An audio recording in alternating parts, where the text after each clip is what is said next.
सुबह 10 बजे से लेकर 11 बजे के बीच में उपस्थित हूँ आप सबके सामने। आज जिनकी कुंडली लेकर के आया हूँ इनका नाम है मेघ। ये है काठमांडू नेपाल से। शुरू करते हैं आज का कार्यक्रम। कहीं नहीं जाना है, बिल्कुल बन के रहिएगा। कार्यक्रम के आरंभ में बता दूं सबसे पहले आप लोगों को मनुस्मृति की बात।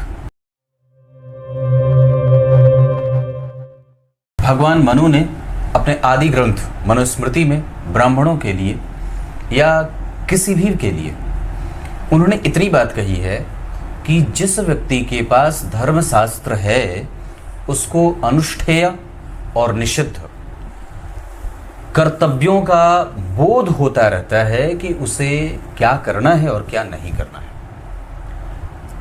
आपको ये पता नहीं है कि मुझे क्या करना है, इसका अर्थ है कि आपने पुराण नहीं पढ़े, इसका अर्थ है कि आपने शास्त्र नहीं पढ़े। और उसी चीज़ की जानकारी के लिए आप अपने अध्यापक के पास जाते हैं जो एकमात्र ब्राह्मण है। बस इतनी सी बात है। और जो ब्राह्मण इन सभी चीज़ों का अध्ययन करके बैठा है वो कभी भी किसी भी पंक्ति में बैठने लायक हो जाता है और वो कभी भी किसी भी प्रकार के बंधनों से हमेशा सदैव मुक्त ही रहता है। बस इतनी सी बात है। शुरू करते हैं आज का कार्यक्रम। सबसे पहले आपको बताऊं, ये धनु लग्न की कुंडली है और लग्न के अधिपति गुरु बनते हैं। 6वें भाव में बैठे हैं शनि के संग। गुरु और शनि एक साथ और मंगल की दृष्टि जो पंचमेश होकर के पंचम को देख रहे हैं और लग्नेश के ऊपर भी देख रहे हैं। मंगल की दृष्टि बुध पे भी है और शुक्र के ऊपर चंद्रमा की दृष्टि का प्रभाव। शुक्र से गुरु केंद्र में, गुरु की दृष्टि धन भाव पे, धन भाव पे मंगल की दृष्टि, धन भाव पे गुरु की दृष्टि और पराक्रम भाव पे शनि की दृष्टि। ये सारी दृष्टियां व्यक्ति को धनवान बना रही हैं। जैसे तृतीय भाव के अधिपति अगर तृतीय भाव को देखेंगे और धन के अधिपति धन के कारक के साथ बैठेंगे तो वो निश्चित रूप से उस भाव को बलवान बनाएंगे। इसका अर्थ होगा कि इस व्यक्ति की कुंडली में पैतृक संपत्ति के अतिरिक्त पूर्व जन्म के अच्छे कर्मों के बाद इस जन्म में भी उसको कुटुंबों का सुख मिलता रहेगा।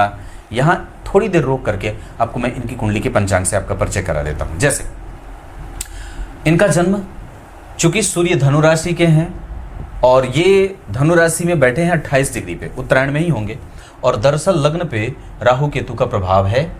इस वजह से कई बार व्यक्ति के आरंभ में या कई बार उसको धन कमाने के लिए थोड़ा दूर जाना पड़ता है।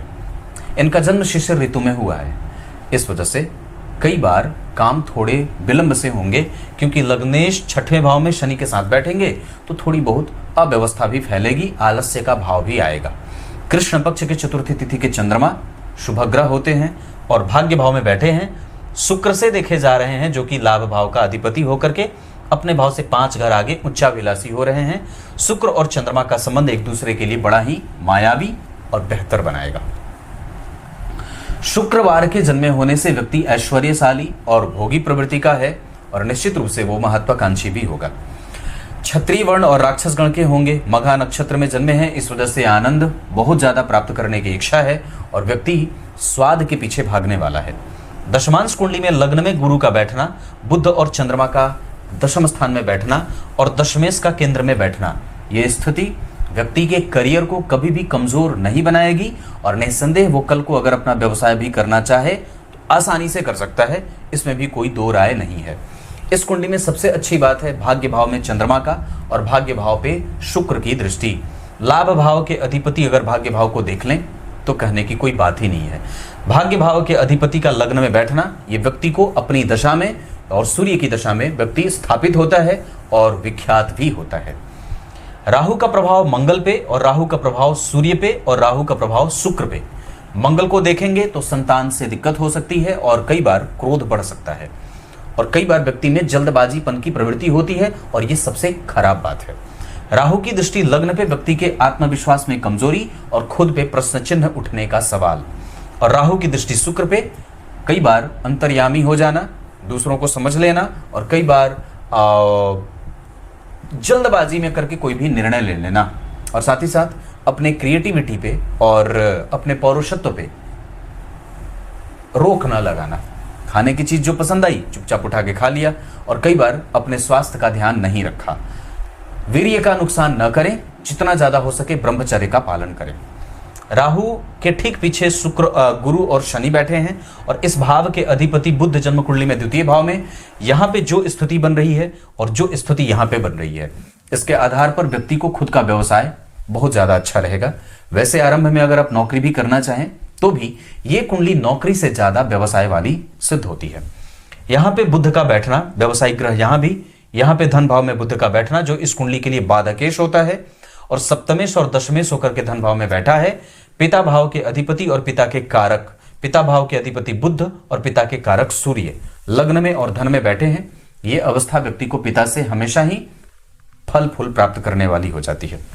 नवमांश कुंडली के नवम भाव में गुरु मंगल की स्थिति बहुत अच्छी हो, दाम्पत्य अच्छा होता है, पत्नी शिक्षिका या पढ़ने पढ़ाने वाली आती हैं, इसके साथ साथ उनका दर्शन बड़ा अच्छा होता है, मतलब उनके जीने का जो एक तरीका है या दृष्टिकोण बड़ा ही सुरम्य होता है। नवमांश कुंडली के सप्तम भाव के अधिपति सप्तम में और उस पे चंद्रमा का प्रभाव, एक शुभ ग्रह का लग्न को देखना, गुरु का लग्न को देखना, मंगल का एकादशवें भाव के बाद 12वें भाव को देखना और मैं समझता हूं कि शुक्र का अष्टम भाव में बैठना थोड़ी सी परेशानी दाम्पत्य में स्वास्थ्य के ऊपर खर्चा करने का लेके हो रहा है। पेट कमजोर हो सकता है, अपच, एसिडिटी, कब्जियत आदि की समस्या आपकी कुंडली को परेशान कर सकती है। निसंदेह इस कुंडली में गणेश जी की पूजा, शुक्ल पक्ष के चतुर्थी तिथि का व्रत, भगवान सूर्य को आराधित करना और उनका नियमित स्मरण करना, उनके मंत्रों का जप, ओम आदित्याय नमः, मैंने कहा था आदित्यस्य नमस्कारम यो कुर्वन्तु दिने दिने जन्मांतर सहस्रेषु दारिद्र्यम नोपजायते। व्यक्ति जो सूर्य की आराधना करता है वो कभी भी दरिद्र नहीं होता। तो इस कुंडली के लिए तो सूर्य, इस कुंडली के लिए मंगल और इस कुंडली के लिए गुरु बहुत अच्छे होते हैं। इस कुंडली के लिए शुक्र, इस कुंडली के लिए शनि और इस कुंडली के लिए बुध बहुत अच्छे नहीं होते। इस कुंडली के लिए मारकेश होते हैं शनि, इस कुंडली के लिए मारक होते हैं और बाधक होते हैं शुक्र और इस कुंडली के लिए परेशान करने वाले होते हैं बुध। बुध की दशा में व्यक्ति बाधाओं से पार करता हुआ, लड़ता हुआ आगे बढ़ेगा और मैं समझता हूं कि लग्न में सूर्य होने से चिंता सताती रहती है। बुध के ऊपर गुरु और मंगल का प्रभाव व्यक्ति को भगवत भक्त, भगवान की पूजा, बड़ों का आशीर्वाद, सबके साथ स्नेह से रहना, मीठी वाणी बोलना और विद्वत भद्र और विद्वत परिषद में शामिल होने वाला बना देता है। ये राजनीति करने वाली कुंडली नहीं है, ये बिल्कुल ही स्पष्ट और बुद्धिमान कुंडली है जो कभी भी किसी से प्रभावित नहीं होती और निस्संदेह हमेशा ही सर्वभावेन सबकी सुरक्षा का और सबके कल्याण की ही बात करता है। नवमांश कुंडली में लग्न के अधिपति का लग्न में बैठना, सुखद दाम्पत्य, गुरु की दृष्टि बहुत अच्छी, बुध का यहां बैठना जो 12वें के अधिपति हैं और शनि का प्रभाव लग्न पे, शनि का प्रभाव यहां भी बहुत अच्छा, शनि का प्रभाव गुरु और मंगल को। वैसे एक बात बता दूं, इस कुंडली में पत्नी को भी रोजगार से युक्त होते देखा जा रहा है। आपकी कुंडली में अंक 4 बहुत नहीं, इस कुंडली में अंक 5 बहुत अच्छा हो, मेष राशि, सिंह राशि के लोग बहुत अच्छे होंगे, दिशा उत्तर और पूर्व बहुत अच्छी रहेगी। लग्न के अधिपति का 6वें में जाना, एक बार में कोई काम ना हो तो दूसरे और तीसरे बार में अवश्य हो जाए। धन भाव के अधिपति का 6वें में जाना दारिद्र दोष लगाता है, इस वजह से देने से पहले बचें। तृतीय भाव के अधिपति का 6वें में जाना मेहनत बढ़ाए, शनि की दशा में बल बढ़ाना पड़ता है, रोग व्याधि भी होती है क्योंकि मंगल, शनि और केतु का प्रभाव पंचम भाव पे, अब पंचम भाव के अधिपति का संबंध द्वितीय भाव पे, ये व्यक्ति को वैसे संतान वगैरह से दिक्कत नहीं देते। चतुर्थ भाव के अधिपति का 6वें में जाना नौकरी पेशा करने के योग बनाएंगे। गुरु की दशा में नौकरी मिल सकती है और कई बार व्यक्ति को शुक्र की दशा में भी नौकरी मिल जाती है। वैसे एक बात बता दूं तो शुक्र आपसे मेहनत ही करवा रहे हैं। यहां जो स्थिति शुक्र और शनि के परिवर्तन के कारण बनी है उससे व्यक्ति अपने पराक्रम और अपने बल के बल पे सब कुछ प्राप्त करने की योग्यता रखता है।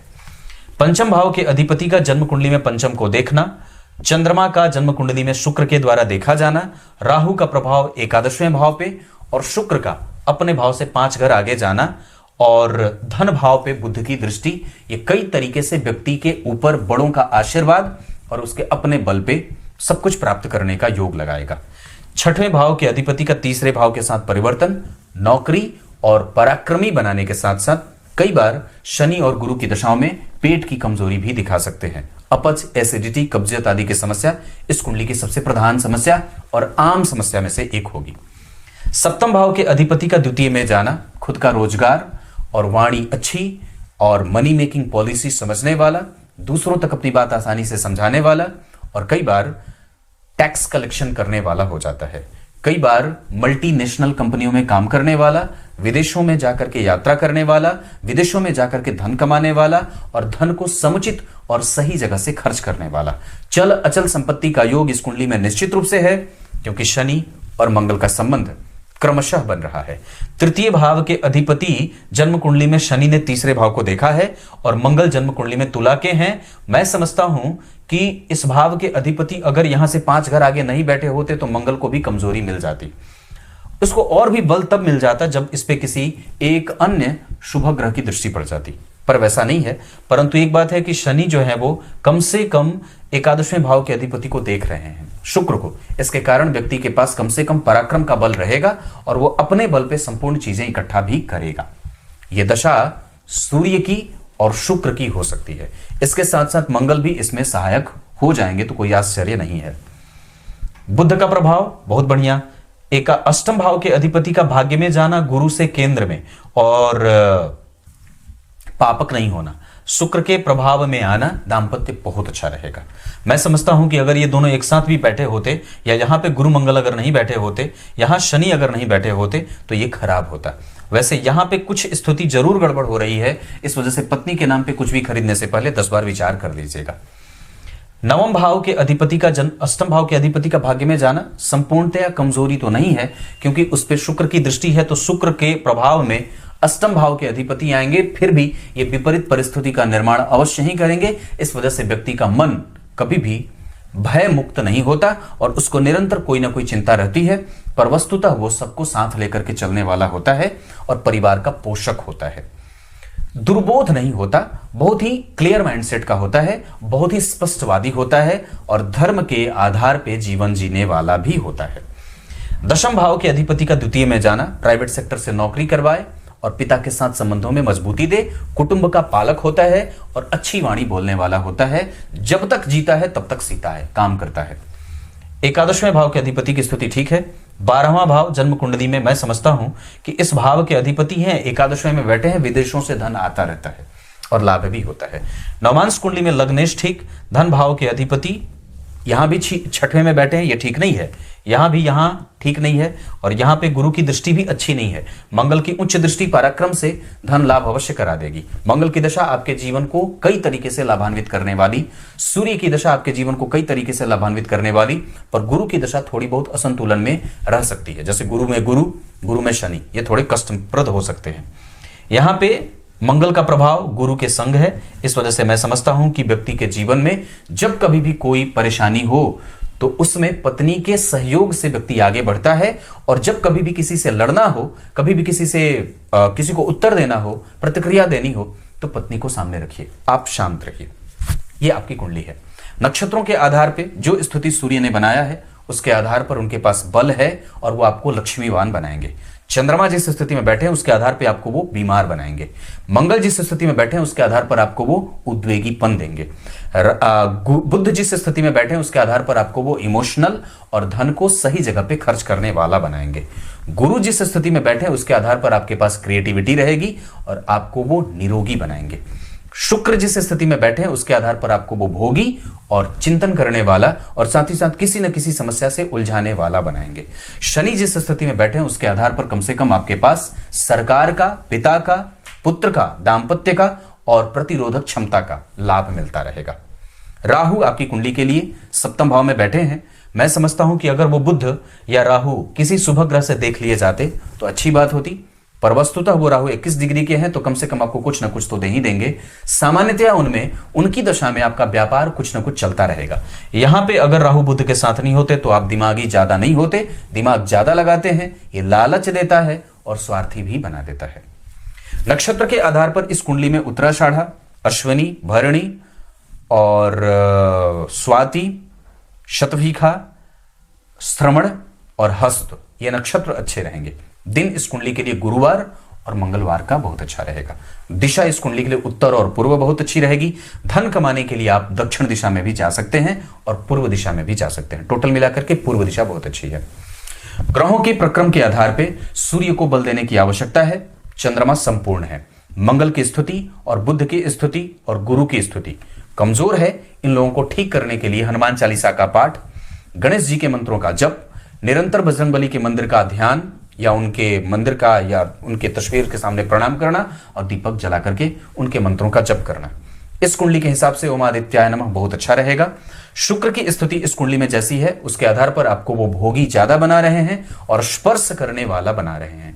बहुत ज्यादा विपरीत के प्रति आकृष्ट होने का कोई भी फायदा नहीं होता। मैंने कल ही के अपने पोस्ट में डाला था। हाँ, आप लोगों से एक बात पूछता हूं, मेरे जो प्रत्येक दिन पोस्ट जा रहे हैं, जो कम्युनिटी में जाते हैं, वो आप लोगों को कैसे लगते हैं मुझे अवश्य बताइएगा। अगर आपने नहीं देखा है तो मेरे इसी चैनल पे नकुल पाराशर वाले पे ही कम्युनिटी टैब में जाएंगे तो आपको वो पोस्ट दिख जाएगा। आपको उसमें बहुत सारी चीजें मिल जाती हैं जो मैं कभी यहां नहीं जिक्र करता हूं। कई बार तो लोग ये कह रहे हैं कि पंडित जी आपको वो कार्यक्रम में बताना चाहिए। जैसे एक पोस्ट में मैंने लिखा था कि जो अभी आज ही के पोस्ट में लिखा है कि जन समुदाय को जहर समझना चाहिए सर्प की भांति, स्त्रियों को मुर्दा समझना चाहिए, स्त्रियों को मुर्दा समझ करके उसका परित्याग करो, मतलब उनका संग कम करो। ऐसे लोगों को देवता ब्राह्मण कहते हैं। और कभी भी सिंह वालों पे, नख वालों पे, जिनके पास अस्त्र शस्त्र हो और जो कभी कितने भी विश्वासी हो, कभी भी किसी पे संपूर्ण विश्वास नहीं करना चाहिए। ऐसे ऐसे पोस्ट जो है वो मैं कुछ कुछ जगहों से या खुद के विचार से भी निकाल करके आप लोगों को बताता रहता हूं। ऐसी चीजें हैं। राहु और केतु आपकी कुंडली में परेशान करेंगे, इस वजह से उनकी दशा काल में शिव जी की पूजा, गणेश जी के मंत्रों का जप, चतुर्थी का व्रत और एकादशी, साथ ही साथ इस कुंडली के लिए जितना ज्यादा हो सके शुद्ध भोजन आवश्यक होगा। इस कुंडली के लिए मांसाहार जहर के समान होगा। गला दबा करके खुद मर जाना पर नहीं खाना। दूसरा है, इस कुंडली में योगों में गुरु ठीक थोड़े नहीं बैठे हैं। मंगल ठीक है, शुक्र ठीक नहीं बैठे हैं, राहु यहां ठीक बैठे हैं पर वस्तुतः बुध ठीक नहीं बैठे। इस कुंडली के लिए वो ठीक बैठे पर राहु के लिए थोड़े कमजोर हैं। लग्न में सूर्य बहुत अच्छे हैं, यहां पे चंद्रमा और शनि बहुत अच्छे। बुध के साथ राहु आपको दिमागी बना रहे हैं और तार्किक बना रहे हैं। दशमांश कुंडली में गुरु, बुध और चंद्रमा का और सूर्य में केंद्र का होना इस कुंडली की सबसे अच्छी बात है। इस कुंडली का दशमांश जो व्यक्ति को महत्वाकांक्षी और कार्मिक बनाएगा। तब तक के लिए बहुत बहुत नमस्कार।